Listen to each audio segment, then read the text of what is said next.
Sir Harish Shankar గారితో మీ travel ఎలా మొదలైంది, నా అనుభవాలు ఏంటి? దువ్వాడ జగన్నాథం కూడా చేశారు మీ గతంలోనే, ఎట్లా ఇది ఈ ట్రావెల్?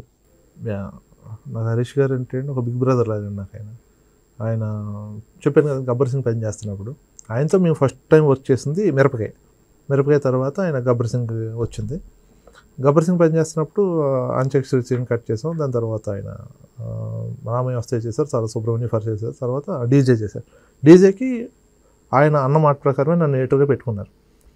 అరే ఈ సినిమాకి నువ్వు ఎయిటర్ చేసేసుకోన్నప్పుడు సార్ గురుగారు అన్నాను, నువ్వు చేస్తావా వేరే వాళ్ళకి ఇచ్చాను అని అడిగారు. లేదు నేనే చేస్తానండి ప్లీజ్ అన్న. ఆ విధంగా నేను ఆ సినిమాకి ఎయిటర్ని అయ్యానండి.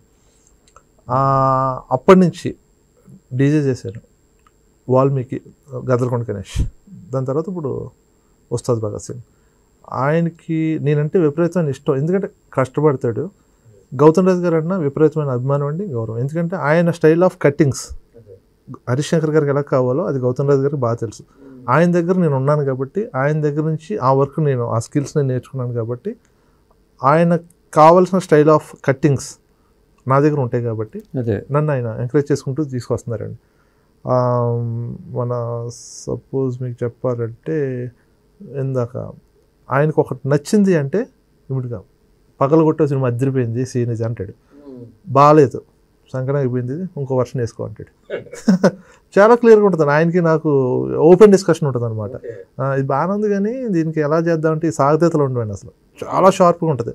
అదిరిపోయింది సంకనాకింది అంతే. చాలా చాలా షార్ప్ జడ్జిమెంట్ అండి అయింది. ఆయన అనుకున్నది వచ్చేసిందా అయిపోయింది ఫిక్స్, నసు కూడా ఉండదు. సూపర్ అండి ఆయన హరీష్ గారు. ఇప్పుడు ఓటీటీ వచ్చాక వెబ్ సిరీస్ కూడా ఎక్కువ చేస్తున్నారు, మీరు కూడా మరి ఆ ఫీల్డ్లోకి వచ్చారు, ఎంటర్ అవుతున్నారు. అంటే దానికి దీనికి ఏంటి వేరియేషన్ ఎడిటింగ్ పరంగా? కానీ ఎడిటింగ్ ఏదైనా ఒకటేనండి, మీకు చెప్పాను కదా, నేటివిటీలు ఉండవు ఎడిటింగ్కి. ఒక కంటెంట్ వాళ్ళు ఒక పాయింట్ ఆఫ్ వ్యూలో థింక్ చేసి కంటెంట్ షూట్ చేసుకుని వస్తారు.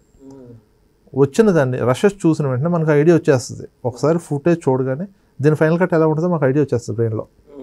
వాళ్ళు తీసుకొస్తేనే, వాళ్ళు ఏం తీసుకురాకుండా మేమైతే కట్ చేయలేం కదండి.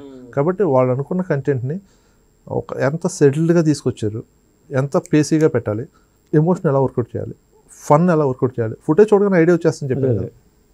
అలాగే ఏదైనా ఎడిటింగ్ ఒకటేనండి, ఇది వెబ్ సిరీస్ ఎడిటింగ్ ఎలా చేయాలి, సినిమా ఎడిటింగ్ ఎలా చేయాలి, అలాగే ఉండదు. ఏదైనా కంటెంట్ వర్కౌట్ అవ్వాలి, ఒక సీన్ పండాలి అంతే. నేను అలాగే రీసెంట్గా మన పులిమేక అనే వెబ్ సిరీస్ పనిచేశానండి. కోన వెంకట్ గారు ప్రొడ్యూస్ చేసేదానికి చక్రి డైరెక్టర్. ఆయన సీనియర్ పోస్ట్ రైటర్ అండి. ఆయనకి నాకు జర్నీ శంకరాభరణం అప్పుడు ఆ సినిమా తేడా పడింది. అప్పుడు జర్నీ అనమాట. సక్సెస్ అయినా ఫెయిల్యూర్ అయినా సినిమా ఆ ఫెయిల్యూర్ నుంచి కొన్ని తీసుకుంటాం, సక్సెస్ నుంచి కొన్ని తీసుకుంటాం. అలాగే కోన గారు ఆ శంకరాభరణం అనే సినిమా మా ట్రావెల్ మొదలైన తర్వాత అంటే నన్ను తీసుకున్నారు అక్కడి నుంచి. ఇప్పటికీ మా జర్నీ అలాగే కంటిన్యూ అవుతా ఉంది కోన వెంకట్ గారు. అలాగే ఆయనతోనే జిన్నా చేశాను, ఆయనతోనే శంకరాభరణం చేశాను, ఆయనతోనే మొన్న పులిమేక చేశాను. అలా ఏదైనా ఆయనతోనే. ఆయన చెప్తే ఎలా ఉంటుంది అంటే అంత బాగుంటుంది, ఆయన నుంచి నేర్చుకోవచ్చు. మొన్న ఏదో సరదాగా కలవడానికి వెళ్ళినప్పుడు ఆయన మాట్లాడుతూ ఒక సినిమా గురించి ఏదో డిస్కషన్ వచ్చినప్పుడు చెప్పాడు అనమాట. ఒక కథ రాసినప్పుడు స్క్రిప్ట్, ఈ కథ చదివిన డైరెక్టర్ ఆ స్క్రిప్ట్ కోసం పనిచేస్తాడు. ఆ డైరెక్టర్ కోసం మిగతా టెక్నీషియన్లు అందరూ పనిచేయాలి.